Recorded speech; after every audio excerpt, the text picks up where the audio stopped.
बिस्मिल्लाहिर्रहमानिर्रहीम। अस्सलाम वालेकुम। आज 31 जुलाई बरोज़ जुम्मा हम बात करेंगे अहम केसेस के हवाले से। पाकिस्तान तहरीक इंसाफ के सरबराह इमरान खान की आज दो बड़ी अपीलें मंजूर हुई हैं सुप्रीम कोर्ट ऑफ पाकिस्तान से। उसकी तफसील मैं आपके साथ शेयर करूँगा। साथ में आपको बताऊँगा जो वफाकी हुकूमत में नए निज़ाम से मुतल्लिक कल मोहसिन नकवी की जानिब से गुफ्तगू की गई और आज अलीम खान ने भी इसके ऊपर बात की है।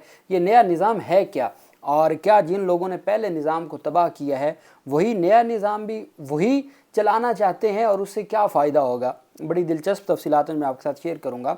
मैं आपको सिर्फ सिंध की जो मौजूदा सूरत हाल है गंदम से मुतल्लिक, आप जानते हैं कि सिंध में एक बहुत बड़ा स्कैंडल सामने आया, और सिंध में और पंजाब में जो गंदम की किल्लत है, अब ये तफसीलात सामने आई हैं कि महकमा खुराक सिंध, जो सिंध का महकमा खुराक है, उसने गंदम खुर्द बुर्द केस में मुलव्वस 8 अफसरान और अहलकारों को मुलाजमत से बरतरफ करते हुए उनसे मजमूई तौर पर 5 अरब 12 करोड़ 84 लाख रुपए से ज़ायद की रिकवरी का हुक्म दिया है। ये इतना बड़ा स्कैंडल है कि जिसमें 5 अरब 12 करोड़ और 84 लाख रुपए रिकवरी का हुक्म दिया गया है, जिसमें 8 अफसरान को बरतरफ कर दिया गया है और बरतरफी का नोटिफिकेशन भी जारी किया गया है।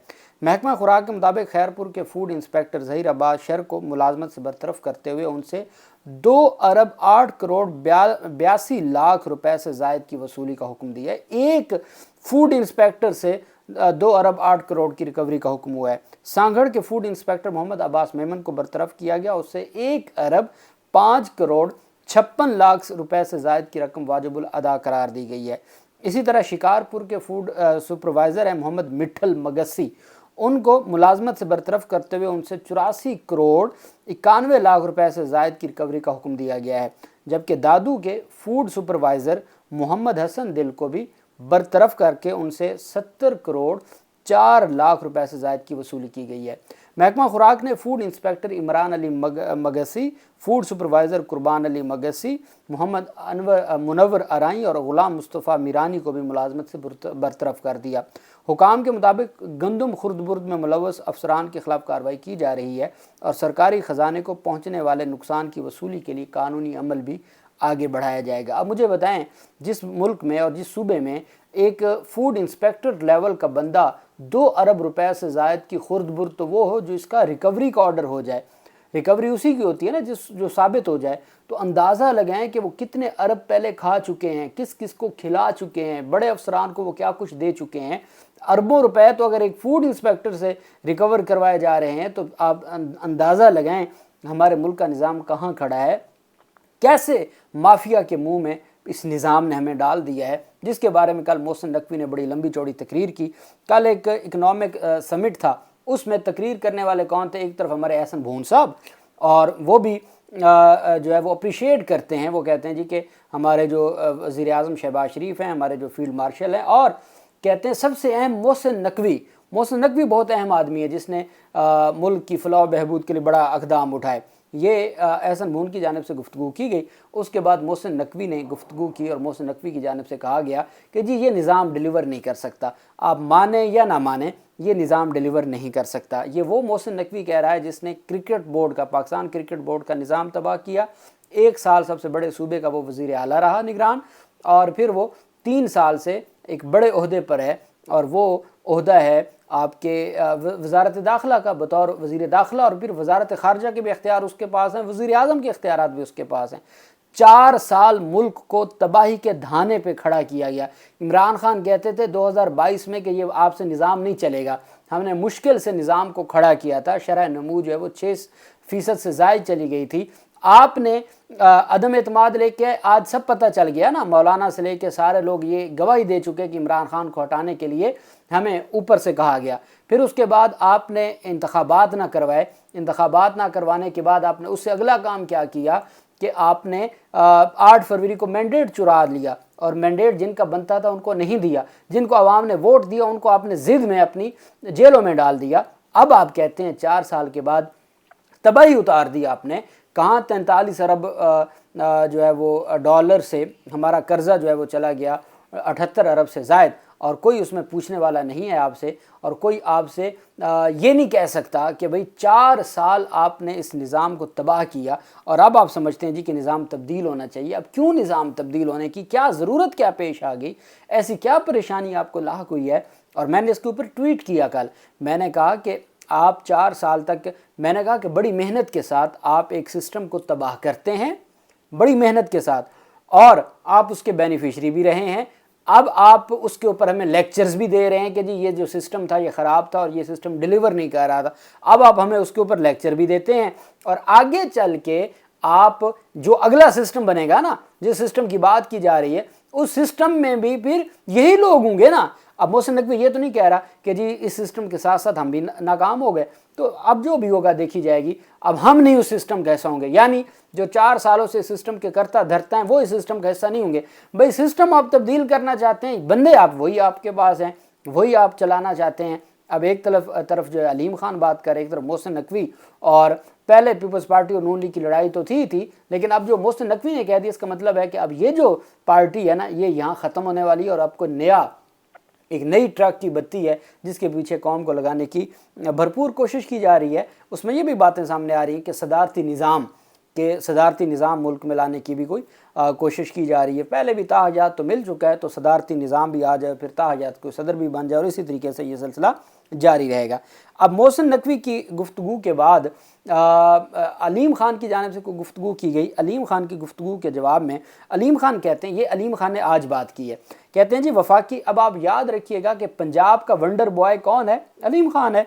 कहते हैं जी वफाकी वज़ीर दाखिला मोहसिन नकवी ने इंतज़ामी इस्लाहात और हुकूमती अमूर के हवाले से जो अहम बातें की हैं वो इंतहाई गौर तलब और वक्त की अहम ज़रूरत है। मैं ये बात अरसे से कह रहा हूँ कि पाकिस्तान की बढ़ती हुई आबादी और पेचीदा इंतज़ामी ज़रूरियात के पेश नज़र हर सूबे को इंतज़ामी बुनियादों पर 3-3 हिस्सों में तकसीम कर देना चाहिए।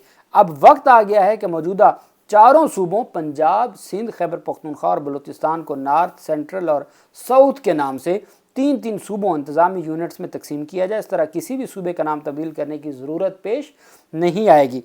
जिस तरह तमाम इलाकों की तारीखी और सकाफ़ती शनाख्त मुकम्मल तौर पर बरकरार रहेगी और नए इंतज़ामी यूनिट्स बनने से अवामी मसाइल का पायदार हल मुमकिन होगा। हल फिर भी अलीम खान निकालेगा, हल फिर भी मोहसिन नकवी निकालेगा, लेकिन ये 3-3 यूनिट्स बन गए ना, तो ये वो मंगू टांगे वाला है कि फिर इनकलाब आ जाएगा।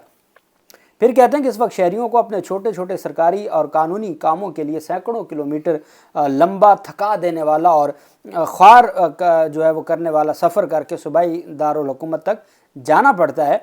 और अगर इस तरह से नए इंतज़ामी यूनिट्स बन जाएंगे और अवाम के मसाइल उनके घर की दहलीज पर हल होना शुरू हो जाएंगे, तो आखिर उससे किसी को क्या तकलीफ़ हो सकती है? हाँ, अगर किसी को की बादशाहत में कमी आती है तो वो अलग बात है, लेकिन पाकिस्तान एक जमहूरी मुल्क है जिसमें बादशाहत की कोई गुंजाइश नहीं। बेसिकली तो ये नई बादशाहत के लिए कोशिशें की जा रही हैं ना। अगर इतनी जमहूरी मुल्क था तो फिर आपने क्यों गिलगित बल्तिस्तान में आज़ाद लोगों को ले के और ख़रीद के आपने अपनी पार्टी में शामिल किया? तो ये जो चीज़ें हैं, ये अब मुझे बताएं, इसमें कोई शक नहीं है। शायद मैं वो आखिरी आदमी हूँ जो ये कहूँ कि जी इंतज़ामी यूनिट्स नहीं बनने चाहिए। आपको सूबे छोटे बनाने चाहिए, लेकिन ये नहीं है कि अब आप नए सूबों के नाम पे 5 साल और कौम को जलील करें। ऐसा नहीं हो सकता। आपको फिर जिनको अवाम मुंतखब करती है उनको तो आने दें। अगर आप अवाम के मुंतखब लोगों को नहीं आने देंगे और उसके बाद आप कहानियाँ सुनाते रहें तो उन कहानियों की कोई हैसियत नहीं है, उनकी कोई वैल्यू नहीं है। और अवाम अब इन कहानियों में आने वाली नहीं है कि मोहसिन नकवी से कोई तकरीर करवा दें, अलीम खान से कोई तकरीर करवा दें और उससे लगे कि जी कोई वाकई अवाम का दिमाग तब्दील हो जाएगा, अवाम का माइंड तब्दील हो जाएगा और अवाम को लगेगा जी बिल्कुल ऐसे ही होना चाहिए, जी इंतज़ामी यूनिट्स बनने चाहिए, सूबों को एक सूबे को 3-3 सूबों में तकसीम कर देना चाहिए। ये आपसे एक ज़िले का डीसी तो ठीक नहीं होता, आप 3 सूबे बना के क्या करेंगे? उसके लिए आपको अवाम के, जिनको अवाम मुंतखब करे ना, वो लोगों को आना होगा, जो अगर वो को गलत काम करते हैं, को गैर कानूनी काम करते हैं, तो आवाम को जवाब दे भी हूँ।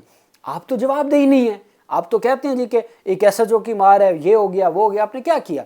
सारी चीज़ें सामने हैं। और फिर ये बात अंसार अब्बासी ने की है। वो कहते हैं कि भाई आप 22 सूबे बना के मुल्क में जो इनकलाब लाना चाहते हैं, तो आपके पास जो क्रिकेट बोर्ड था तो उसमें तो कोई सूबों की ज़रूरत नहीं थी। उसमें आपने कौन सा तीर मार दिया है, कौन सा निज़ाम ले आए हैं जो अब आप मुल्क में निज़ाम लाने की बातें कह रहे हैं? अच्छा, और फिर एक और साफ़ी हैं, वो कहते हैं कि जी काउंसलर बनने की जिनकी औकात नहीं है तो वो अब मुल्क के निज़ाम की बात करेंगे। हकीकत ये है कि जो इस वक्त हुकूमत में है वो भी काउंसलर बनने के अहल नहीं थे और उनको भी सीटें दी गई। और अब तो खैर इतराफ़ जुर्म हो गया ना, पीपल्स पार्टी ने उनका गवाही दे दी, उन्होंने पीपल्स पार्टी की गवाही दे दी। اب خواجہ آصف کہتے ہیں کہ علیم خان کے پاس سیلف ریسپیکٹ نامی کوئی چیز ہے تو اس بیان کے ساتھ استعفیٰ دیں اور حکومت مخالف بینچوں پہ بیٹھنے کا اعلان کریں اور حوصلہ کریں، صرف بیان نہ دیں۔ راوی کنارے لوگ جن کو چونا لگا ہے وہ پچھلے سال سے رو رہے ہیں۔ وہ جو پچھلے سال علیم خان کی سوسائٹی میں آ گیا تھا، جو پارک ویو سوسائٹی میں سیلاب سے پانی آ گیا تھا، تو اس کا حوالہ دے رہے ہیں۔ ان لوگوں میں تھوڑی سی بھی کوئی شرم ہوتی ہے، کوئی حیا ہوتی ہے کہ 1 سال ہو گیا، حکومت تو آپ کی ہے نا، پنجاب حکومت، تو آپ نے پھر 1 سال میں اگر علیم خان نے کوئی غلط سوسائٹی بنائی ہوئی ہے تو آپ نے کیا کیا؟ آپ نے بھی تو کچھ نہیں کیا۔ کہتے ہیں کہ راوی کنارے لوگ جن کو چونا لگا ہے وہ پچھلے سال سے رو رہے ہیں۔ اسمبلی کا اجلاس آنے والے، دیکھتے ہیں کہ صرف بھڑکے ہیں یا کوئی استعفیٰ دے کر کشمیری بھائیوں کے ساتھ رواداری کنارے رہنے والے کشمیری بھائیوں کے ساتھ راوی کنارے رہنے والے متاثرین کے ساتھ بھی محبت اور یکجہتی کا اظہار کریں۔ سیاست کبھی کبھی کوئی شرم کو حیا بھی مانگ لیتی ہے۔ یہ کون کہہ رہا ہے؟ یہ وفاقی وزیر دفاع کہہ رہے ہیں کہ کوئی شرم کریں، کوئی حیا کریں۔ یہ صورتحال بن چکی ہے، چونکہ ان کے یہ جتنا لیٹ سکتے تھے، لیٹنے کے بعد بھی اب ان کی چھٹی ہونے والی ہے۔ وہیں پہ جو ایک بڑی پیش رفت سامنے آئی ہے اور ایک بڑی خوش آئند، آج عمران خان کی چیمبر اپیلوں پر سماعت کی چیف جسٹس یحییٰ آفریدی نے۔ عزیر بھنڈاری صاحب پیش ہوئے۔ یہ وہ کیس ہے جس میں عمران خان کی اپنے جو ہسپتال منتقلی کی درخواست تھی، اشفا انٹرنیشنل ہسپتال منتقلی کی درخواست تھی، یہ اس درخواست کے اوپر، اور یہ عمران خان کے جو مختار خاص ہیں ان کی جانب سے درخواست دائر کی گئی تھی اور اعتراض لگا دیا گیا تھا، اور اس اعتراض کے ساتھ درخواست کو ناقابل سماعت قرار دے دیا تھا رجسٹرار نے کہ یہ درخواست قابل سماعت نہیں ہے، چونکہ اس کے ساتھ اٹیسٹڈ وکالت نامے نہیں ہیں۔ بعد میں وکالت نامے بھی مل گئے، جمع بھی کروائے گئے۔ چیمبر اپیل پہلے سے عدالت میں، سپریم کورٹ میں زیر التوا تھی۔ بڑی کوشش کی عزیر بھنڈاری صاحب نے کہ یہ اپیلیں سماعت کے لیے مقرر ہو جائیں۔ چیمبر اپیلیں آج سماعت کے لیے مقرر ہو گئی۔ نہ صرف عمران خان کی چیمبر اپیلوں کو منظور کرتے ہوئے چیمبر اپیل منظور کر لی ہے، یہ اسے کہتے ہیں چیمبر اپیل کی منظوری۔ رجسٹرار آفس کے اعتراض کا لازم قرار دے دیے، چیمبر اپیل عمران خان کی منظور کر لی، اور صرف یہی نہیں، اس سے بھی بڑھ کے کہ عمران خان کا وہ جو عظمیٰ خان والا کیس ہے نا، جو اسلام آباد ہائی کورٹ کے فیصلے کو چیلنج کیا گیا ہے، عظمیٰ خان والی اپیل کو بھی ساتھ ہی سماعت کے لیے مقرر کرنے کی درخواست بھی منظور کر لی ہے۔